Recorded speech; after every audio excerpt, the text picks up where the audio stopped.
నిన్న రాత్రి సుమారుగా 7:30 గంటల సమయంలో నక్కపల్లి హెట్రో కంపెనీ పరిధిలోని ఒక గ్యాస్ లీక్ అవ్వటం అనేది జరిగింది. గ్యాస్ లీక్ అయిన కారణంగా సుమారుగా ఒక 12 మంది అస్వస్థతకి గురవడం సంగతి మీ అందరికీ కూడా తెలుసు. అయితే అందులోని ఏదైతే ఇప్పుడు ఒకసారి కొంచెం ముగ్గురికి కొంచెం కండిషన్ అంటే అక్కడ లోకల్లోని మా హాస్పిటల్స్లోని కొంచెం ఆక్సిజన్ కొరతున్న కారణంగా ఇమీడియట్గా వాళ్ళకి మెరుగైన వైద్యం గురించి అని చెప్పి ఒక ముగ్గురిని ఇక్కడ K Veerababu, G Gauri Naidu, G Subrahmanyam ఈ ముగ్గురిని కూడా ఇక్కడ కేర్ హాస్పిటల్కి నిన్న నైటే ఇక్కడికి షిఫ్ట్ చేయడం జరిగింది. ఇప్పుడే ఒకసారి లోపలికి వెళ్ళి వాళ్ళ ముగ్గురిని కూడా పరామర్శించి అక్కడున్న పల్మనాలజిస్ట్ అదేవిధంగా అక్కడున్న డాక్టర్స్ అందరితో కూడా మాట్లాడడం జరిగింది. యాజ్ ఆఫ్ నౌ వాళ్ళ కండిషన్ అయితే స్టేబుల్గా ఉంది. అయినప్పటికీ కూడా కెమికల్ని వాళ్ళు అది బ్రీత్ అయింది కాబట్టి వాళ్ళు శ్వాసకోశ సంబంధమైన వ్యాధులు రాకుండా ఒక 48 అవర్స్ వాళ్ళని అబ్జర్వేషన్లో ఉంచి ఫర్దర్గా ఎటువంటి ఇబ్బంది లేకుండా వాళ్ళని చూసుకోవాల్సిన బాధ్యత కూడా తీసుకోమని చెప్పాము.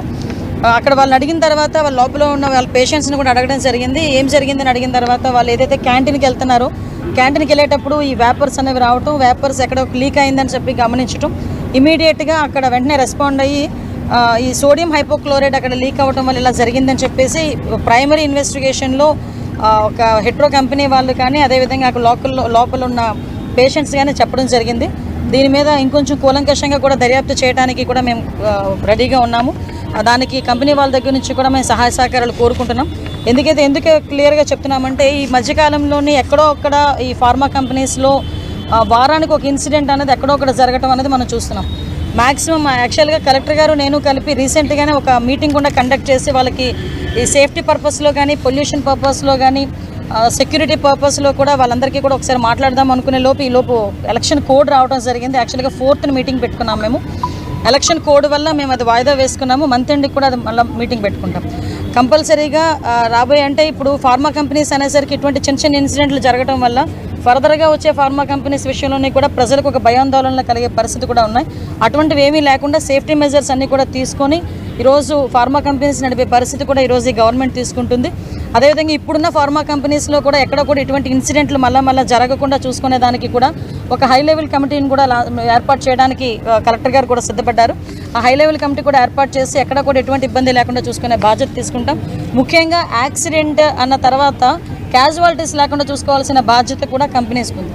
నేను చెప్పేది ఏంటంటే కంపెనీస్ పరంగా కూడా ఎవరైనా ఇప్పుడు జరిగేది ఎవరు ఇంటెన్షనల్గా చేయడానికి ఎవరు ముందుకు రారు, కానీ జరిగిన తర్వాత దాన్ని ఫేస్ చేసి అసలు ఏం జరిగింది అని అక్కడ నుంచి మాట్లాడడం కానీ ఉన్న బాధితుల్ని ఇమీడియట్గా అక్కడ నుంచి షిఫ్ట్ చేసి హాస్పిటల్స్ పంపించడం, క్యాజువాలిటీస్ ఏమీ లేకుండా చూసుకోవాల్సిన బాధ్యత కూడా కంపెనీస్ మీద ఉంది. కాబట్టి కంపెనీ యాజమాన్యాలు కూడా ఈ రకంగా ఈ విషయంలో కొంచెం వాళ్ళు ఫర్దర్గా ముందుకు ఉండని మనం మాత్రం నేను కోరుకుంటున్నాను. మేడం, గ్యాస్ లీకేజ్ కన్నా జరిగినటువంటి మీరు అన్నది 7 నిమిషాలకి ఏదైతే ఉందో కొంతసేపు వరకు కూడా ఈ విషయాన్ని బయటకు ఒక్కకంట ఉంచేందుకు కంపెనీ కూడా ప్రయత్నం చేసింది. దానివల్ల కార్మికులు ఇబ్బంది పడ్డారని చెప్పి ఒక మాట బయటకు కనబడుతుంది. యాక్చువల్గా అదంతా కూడా ఎంక్వైరీలో తేలుతుందండి. ఎందుకంటే ఆల్రెడీ ఎంక్వైరీ చేయడానికి మేము కూడా సిద్ధపడ్డాము. దానికి కూడా కంపెనీ వాళ్ళు కూడా సహకరిస్తున్నారు. డెఫినెట్గా అటువంటి పరిస్థితి ఏదైనా వచ్చిందనుకుంటే నేను ఇందాక ఒక మాట చెప్పాను మీకు. అదే ఇప్పుడు కంపెనీలోని యాక్సిడెంట్ జరుగుతుంది, ఏదో ఒక యాక్సిడెంట్ జరుగుతుంది. యాక్సిడెంట్ జరిగిన తర్వాత దాన్ని మనం ఎలాగ హైడ్ చేయాలనుకునే దానికన్నా ఇమీడియట్గా అక్కడున్న వాళ్ళని క్షతగాత్రులను ఎలా బయటికి తీసుకురావాలనే దాని మీద దృష్టి పెడితే ఇటువంటి ప్రాబ్లమ్స్ ఉండవు. నేను కంపెనీ వాళ్ళకు కూడా అదే చెప్తున్నా. అన్ని కంపెనీస్కి, ఒక కంపెనీ కాదు, ఫర్దర్గా అన్ని కంపెనీస్కి కూడా ఏదైనా యాక్సిడెంట్ జరిగింది స్టాండ్ అయ్యి నుంచొని ఇమీడియట్గా ఇన్ఫర్మేషన్ ఇస్తే ఫర్దర్గా గవర్నమెంట్ కూడా ఇన్వాల్వ్ అయ్యి వాళ్ళకి క్షతగాత్రులను ఎక్కడికి పంపించాలి, ఏం చేయాలనే దాని మీద కూడా మేము దృష్టిలో పెడతాం. అటువంటి జరగకుండా చూసుకునే బాధ్యత తీసుకుంటాం. అటువంటిది ఏదైనా ఉందంటే కనుక నేను ఎంక్వైరీ చేసుకుంటాను.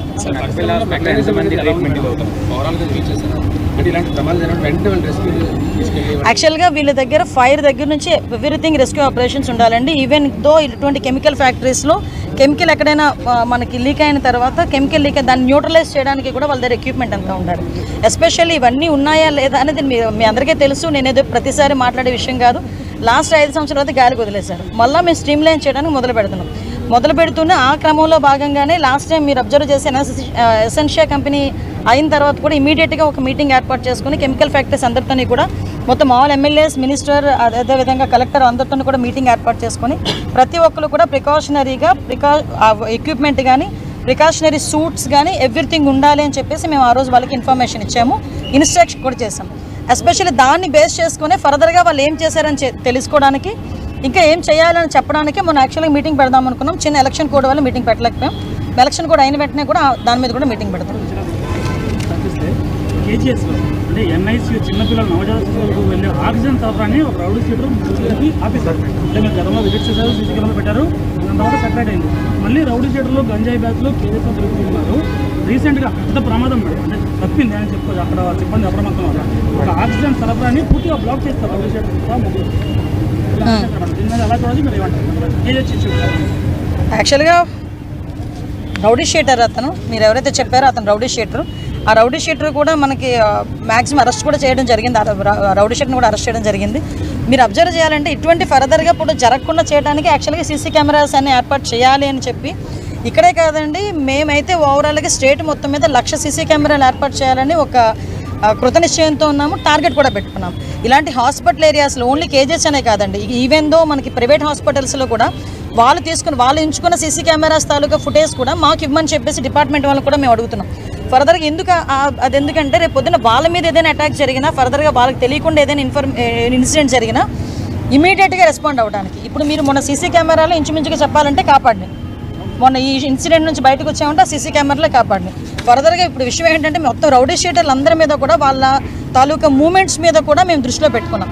అంటే డిపార్ట్మెంట్ వాళ్ళందరికీ కూడా ఇన్స్ట్రక్షన్ ఇవ్వడం జరిగింది. ఎవరైతే రౌడీ షీటర్స్ ఉన్నారో రౌడీ షీటర్స్ తాలూకా మూమెంట్ ఎలా ఉంది, వాళ్ళు ఏం చేస్తున్నారు, వాళ్ళు ఎక్కడికి వెళ్తున్నారు, ఆ మూమెంట్ మీద కూడా మేము ఆల్రెడీ దృష్టి పెడుతున్నాము. ఫర్దర్గా కూడా ఇటువంటి జరగకుండా చూసుకుంటాం. తెలిసిందండి, తెలుసు. అందుకే ఇమీడియట్గా వాళ్ళందరినీ కూడా కస్టడీలోకి తీసుకోవడం జరిగింది.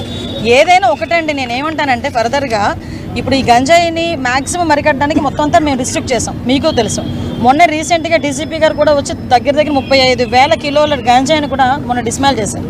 ఇదే కాదండి, ఇంకా ఎక్కడ కూడా డ్రోన్స్ని ఏర్పాటు చేసుకొని ఈ డ్రోన్స్ ద్వారా కూడా కల్టివేషనే లేకుండా చేస్తున్నాం. అంటే మూలాల నుంచి మేము పైకి తీసుకొచ్చే ప్రయత్నం చేస్తున్నాం. కాబట్టి ఆ డ్రోన్స్ని ఉపయోగిస్తున్నాము, సీసీ కెమెరాలు ఉపయోగిస్తున్నాము. ముఖ్యంగా ఈ లా అండ్ ఆర్డర్ విషయంలోనే కానీ, రేపొద్దున్న క్రిమినల్స్ని పట్టుకునే విషయంలోనే కానీ, ఇన్వెస్టిగేషన్ విషయంలోనే కానీ విజిబుల్ పోలీసింగ్ అయినా ఇన్విజిబుల్ పోలీసింగ్ మీద ఎక్కువ ఆధారపడేటట్టుగా మేము చేస్తున్నాం. ఎందుకంటే పోలీసులు ఎంతవరకు పని చేయగలరు అంతవరకు పనిచేసినా మిగతాదంతా కూడా సీసీ కెమెరాలు, డ్రోన్స్, సర్వేలెన్సెస్లో కనుక ఉంటే ఫర్దర్గా కూడా ఎటువంటి ఇబ్బంది రాదనే ఉద్దేశంతోనే మేము పనిచేస్తున్నాం.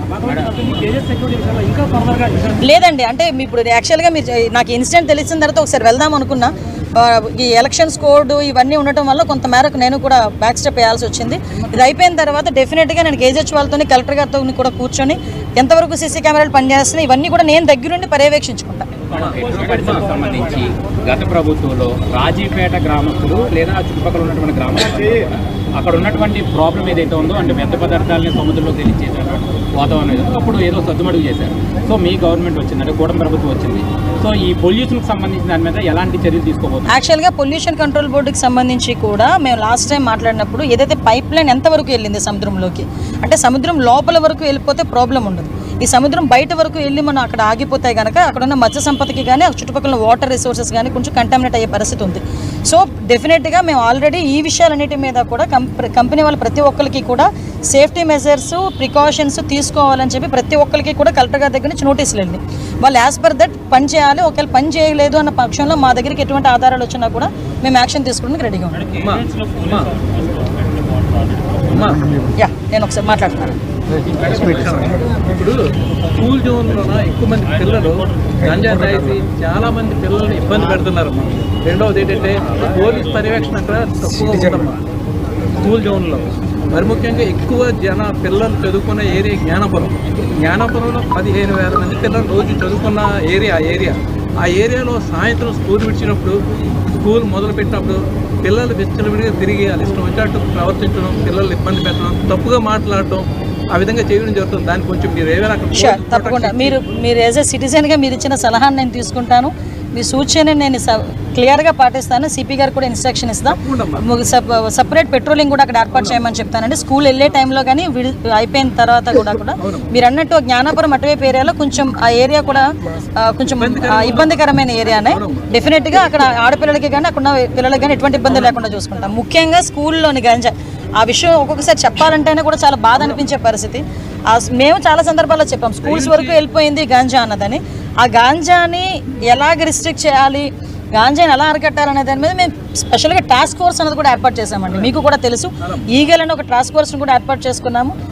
సపరేట్గా దానికంటూ సపరేట్గా ఒక ఫైనాన్షియల్ వాటికి కూడా సపరేట్గా పెట్టుకొని వాటి ద్వారా మూలాలతో పాటు పీడీ యాక్ట్ కూడా పెట్టామండి. ఈరోజు గాంజా ఎవరైనా తీసుకున్నట్టుగా కానీ సరఫరా చేసినట్టుగా కానీ మా దృష్టికి వస్తే వాళ్ళని ఈజీగా వదిలిపెట్టే పరిస్థితి కాదు, ఏదో కేసు కట్టేసి జైలుకి పంపించి బెయిల్ మీద వచ్చే పరిస్థితి కాదు. వన్స్ గాంజా కేసులో కనుక పట్టుబడితే పీడీ యాక్ట్ పెడుతున్నాం. అది ఎవరైనా ఓకే. మీకు ఇంకో విషయం, నేషనల్ క్రైమ్ రిపోర్ట్స్, నేషనల్ ఈ నార్కోటిక్ సెల్ ప్రకారం కూడా మనం చూసుకుంటే ఫర్దర్గా పాస్పోర్ట్లు కూడా సీజ్ అయిపోయే పరిస్థితి ఉందండి. వాళ్ళకి తెలియట్లేదు. ఇప్పుడు చాలామంది గాంజా సరఫరా ఏదో డబ్బుల గురించి చేస్తున్నారు, కానీ గాంజా సరఫరా చేస్తే వాళ్ళ తాలూకా పాస్పోర్ట్లు కూడా సీజ్ అయిపోతాయి దొరికితే అన్న సంగతి కూడా చాలామంది తెలియక విద్యార్థులు వాళ్ళ భవిష్యత్తు పాడు చేసుకుంటున్నారు. కాబట్టి వీటన్నిటి మీద కూడా పబ్లిక్గా మీరు కూడా సిటిజన్స్గా మేము అందరం కలిపి ఒక అవేర్నెస్ క్యాంప్స్ కూడా క్రియేట్ చేద్దాము. డెఫినెట్గా కూడా మంచి రిజల్ట్ వస్తుంది. Thank you. సెంట్రల్ జైలుకి సందర్శించారు. ఇక్కడ చాలా మంది గిరిజన యువత ఎవరికి గంజాయి ఎస్టీ కమిషన్ వాళ్ళందరూ డీటెయిల్స్ తీసుకుని మాట్లాడి ఏమైనా వాళ్ళకి సహకారం అందించడానికి ఏమైనా వాళ్ళు మా ఆల్రెడీ గంజా కేసుల్లో వచ్చారండి వాళ్ళకి బెయిల్స్ రావడానికి కూడా చెప్పాను కదా, గాంజా కేసు అంటేనే బెయిల్స్ కూడా రావు.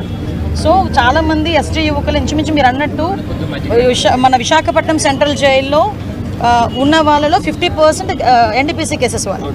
సో వాళ్ళందరినీ కూడా పరిస్థితి ఎలా అయిపోయిందంటే వాళ్ళందరినీ బయటికి పంపిస్తే వాళ్ళు ఎలా చేస్తారు, అలాగని బయటికి పంపించేదానికి బెయిల్స్ కూడా వాళ్ళకి రావాలి. బట్ బెయిల్స్ వచ్చే పరిస్థితులు కూడా కనిపించట్లే. బెయిల్ వచ్చిన తర్వాత కూడా వాళ్ళు మంచి ప్రవర్తనతో ఉంటే ప్రభుత్వం ఏదైనా సహాయ సహకారాలు అందిస్తుంది. మళ్ళీ తిరిగి వాటి మీద కొంచెం అధ్యయనం జరుగుతుందండి.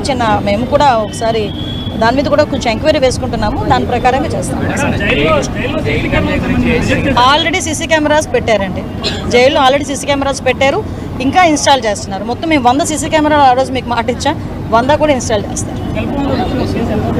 కేసు ఎంక్వైరీ అవుతుంది. కొన్ని మీరు నన్ను అడగకూడదు, నేను చెప్పకూడదు పబ్లిక్.